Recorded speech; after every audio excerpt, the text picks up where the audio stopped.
Cameraman भैया आइए। हर हर महादेव, राधे राधे महादेव।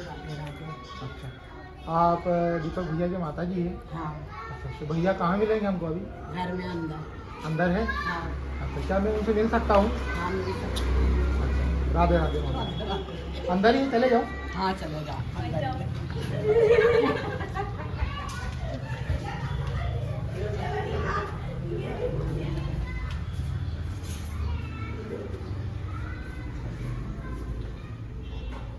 एक नंबर का काम है, मतलब उनके सर मुझे बढ़िया सब अच्छा। भैया राधे राधे। जय श्री राधे। आइए भैया, अंदर आ जाओ जी भैया। कहाँ से आ रही आप? हम ये आइए आइए। गोपनीय तंत्र चैनल है हमारा भैया। जी। तो हमको संत सियाराम बाबा के एक छोटी सी क्लिप मिली थी, जी। उसमें आप उनसे परिचित हो और बातचीत कर रहे हो और ऐसा लग रहा है आपका और उनका बहुत गहन संबंध हो। जी। तो वो क्लिप के माध्यम से हम खोज करते करते गोपनीय तंत्र के माध्यम से जी। यहाँ आपके पास आए जी। हैं। बाहर माता जी से पूछा भैया अंदर है कि नहीं, माता जी ने अंदर कहा है भैया। जी। तो संत सियाराम बाबा के बारे में कुछ हमको ऐसी अनुभूति या आपका और उनका जो बात संवाद हुआ जी। उसके बारे में कृपया मार्गदर्शन करें हमको। तो भैया हम यहाँ मोक्षदा एकादशी है, तो आज उनकी पुण्यतिथि है। जी। तो कुछ अपना उनके बारे में सत्संग वगैरह आप बताइए ताकि हम लोग भी उनके पदचिन्हों पे चलें।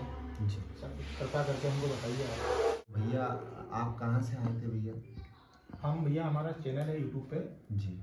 गोपनीय तंत्र। जी। गोपनीय मतलब गुप्त और तंत्र मतलब रहस्य। जो गुप्त रहस्य हैं उनके बारे में हम भक्तगण या आम जनता तक हमारा वाद विवाद या जो भी संवाद हम पहुँचाते हैं। जी। तो मेरा नाम है कमलेश भैया, और इसी हम जो सियाराम बाबा का आपकी छोटी सी क्लिप मिली, जी। तो बस उसी से आपसे जानना चाह रहे हैं हम कि कैसा क्या उनका जीवन रहा और आप उनसे कैसे संपर्क में आए और उनकी कौन कौन सी बात आपने अपने जीवन में उतारी है। थोड़ा सा मार्गदर्शन करें। और आप ये कौन सा ग्रंथ पढ़ रहे हो, ऐसा करके थोड़ा हमको बताइए आप। भैया ऐसा है कि हमारे गुरुदेव का सानिध्य प्राप्त हुआ था और हमने माँ नर्मदा की परिक्रमा की थी। अच्छा। उस समय पे हमारा मिलना हुआ था श्री हमारे निमाड़ के संत हैं सियाराम बाबा। जैसे तुलसीदास जी ने बताया हमको और संतों से भी हमको जैसे जानकारी मिलती है जी।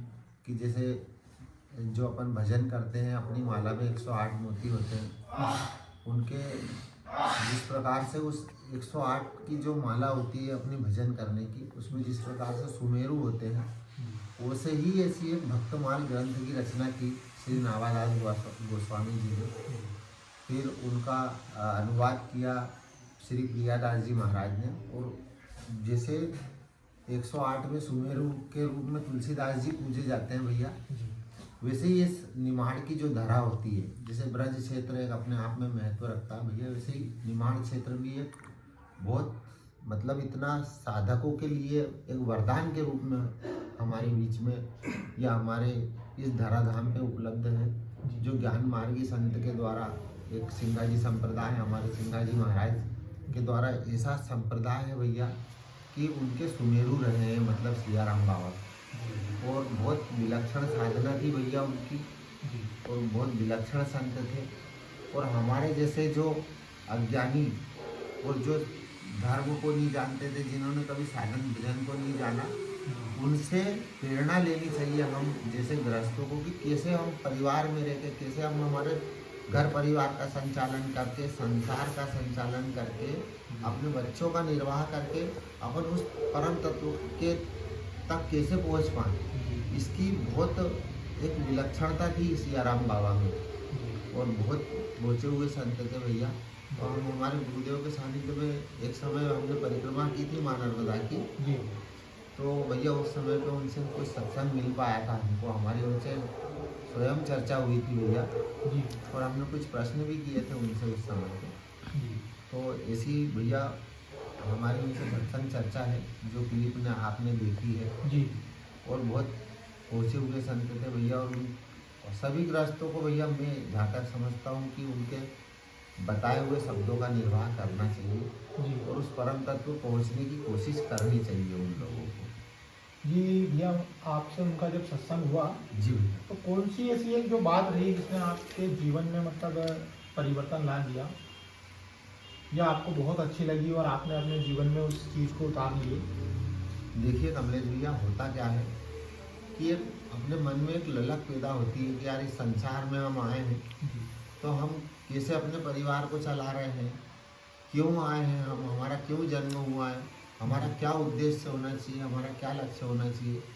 भाई साधु लोग तो कंदराओं में जा रहे हैं, जंगल की तरफ जा रहे हैं और वो तो साधन भजन कर रहे हैं, जी लेकिन एक जो गृहस्थ पुरुष रहते हैं उनके ऊपर अपने माँ बाप का भरण पोषण करना, अपने परिवार का संचालन करना, जी अपने बच्चों को समय के हिसाब से व्यवस्थित तरीके से उनको उस समय के हिसाब से डेवलपमेंट देना जी और उसके साथ साथ अपन इस संसार में रह के अपने भजन सत्संग को कैसे आगे बढ़ा सकते हैं, जी अपने को क्या कर सकते हैं अपन उस परम तत्व को पाने को। इसी अगर एक मनुष्य में भी थोड़ी सी जिज्ञासा अगर पैदा हो जाती है कमलेश भैया, जी तो वो उस भाव सागर से, क्योंकि भगवान तो सिर्फ एक ऐसा बोलते हैं कि मैं सिर्फ आपकी रास्ता देख रहा हूँ, आप मेरे लिए एक कदम बढ़ाओ, मैं आपके लिए 100 कदम चलूँगा। जी तो ऐसा अगर आदमी, हर मनुष्य संसार में रहने वाला अगर छोटी सी विचारधारा अगर अपने मन में पा ले कि यार मेरा जन्म क्यों हुआ, मैं क्यों आया हूँ, मेरे को क्या करना चाहिए, अगर वो इतना सा अगर सोच के अगर कोई काम को अगर भगवान की राह में, सनातन की राह में, धर्म की राह में अगर वो थोड़ा सा एक कदम बढ़ा लेता है तो उसका कल्याण हो जाता है। तो ऐसी जब हम सियाराम बाबा से मिले तो हमारी बड़ी जिज्ञासा थी, उनके पहली बार दर्शन करे थे। जी सुना था भैया हमने तो कि एक बार बहुत शायद उनका नाम अनिरुद्धाचार्य जी है, जी टीवी पे उनके भागवत कथा उनकी सब प्रसारित होती रहती, तो उनके संबंध में सुना था कि एक बार उनकी सनावद में कथा थी भैया, जी तो वो उनके लिए कुछ प्रसादी वगैरह, कुछ पुष्प वगैरह कुछ लेके गए थे। जी तो बाबा जी कुछ नकदी उपहार भी था उनके पास में, तो जब बाबा जी को उन्होंने अर्पण किया सियाराम बाबा को, जी तो बाबा जी की ऐसी महिमा सुनी थी भैया हमने कि उनकी तरफ और उनके उपहार तरफ बाबा जी ने एक तरफ ऐसी निगाह उठा के भी नहीं देखी।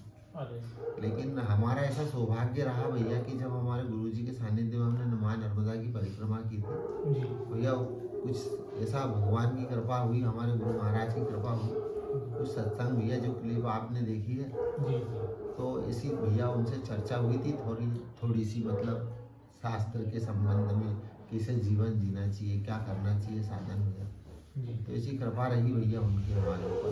जी। नमस्कार साथियों, जैसा कि गोपनीय तंत्र चैनल के माध्यम से हम गोपनीय गुप्त और तंत्र गुप्त रहस्य, तो हमको एक ऐसी गुप्त रहस्य वाला एक क्लिप मिला, उसमें संत सियाराम बाबा और भैया का जो भी संवाद हुआ वो क्लिप में डालूंगा आगे वीडियो में। पर आप सभी से ऐसा निवेदन करूंगा कि वो क्लिप में डालूंगा तो आप उसको ज़रूर देखें और सब्सक्राइब करें और आगे भी जन जन तक उनकी वाणी पहुंचाएं। और सहयोग देखो आज ऐसा रहा, मोक्षदा एकादशी उनकी पुण्यतिथि रही है, उसी पे हमारा मिलन हुआ और वाद संवाद और उन पे हमारा जो सत्संग रहा, और बाबा की क्लिप हमें बहुत पहले मिली थी पर भैया से मिलन हमारा आज ही हुआ है। तो बड़ा रहस्यात्मक वीडियो रहेगा, कृपया ज़्यादा से ज़्यादा लोग देखें उसको। तो आराम को दिक्कत नहीं है, बाकी पब्लिक ज़्यादा पीछे वीडियो पकड़े ना, जब टाइम में बाहर बैठा हूँ आपके पास हो, हमारे पास नहीं कर जगह ही क्या है। अरे ऐसे जे सब होते रहते हैं, जैसे संगति बैठे बैठे होती है, और यहाँ जैसे बैठे बैठे आता है ज्ञान होता है। कोई साधन बताइए ना बाबा जी, खान में बोलो, साधन बताइए ना गुरुदेव, साधन बताइए ना कुछ।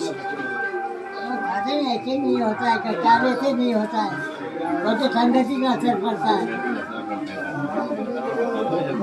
भगवत प्राप्ति की थी। भगवत प्राप्ति के लिए क्या करना पड़ेगा गुरुदेव? ऐसे साधन नहीं होता है, बातों से नहीं होता है, जोर से बोलो भैया। वो तो संगति का असर पड़ता है, जैसे बैठो बैठा हो जाता है। वाल्मीकि ने चोरी करी थी, वो लोग ठाकुर ये चोर बन गए। ठीक? बाबा पास में गए तो बाबा बन गए, नहीं तो गाना का है उसका संगति का सब पता है। आप आशीर्वाद रखिएगा। भैया जोर से बोलो। जोर से कान आशीर्वाद रखिएगा गुरुदेव। जय सिया राम। बातें कहिए कि अपना कर्म आशीर्वाद बनता है, अपना कर्म आशीर्वाद बनता है। आशीर्वाद से कुछ ऐसे ऐसे बातों में तो बहुत बड़ी बड़ी बातें होती हैं। बातों से करते कहते बातों से क्या होता है, करते कुछ और बातें सुनते कुछ। जय सिया राम। चलो आगे बढ़ो जरा।